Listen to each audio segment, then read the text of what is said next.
Combine shrink and inflation, and you get shrinkflation. To shrink is to become smaller. Inflation is the increase in price of goods and services over a set period.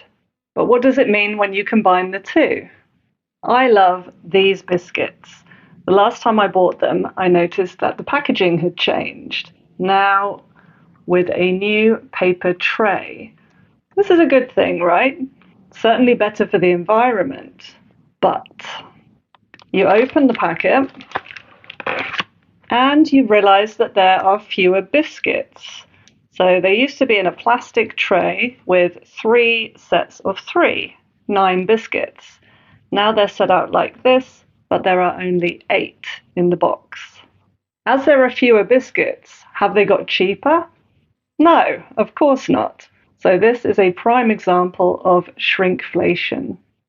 Shrinkflation is when something becomes smaller, but the price remains the same. You get less for your money.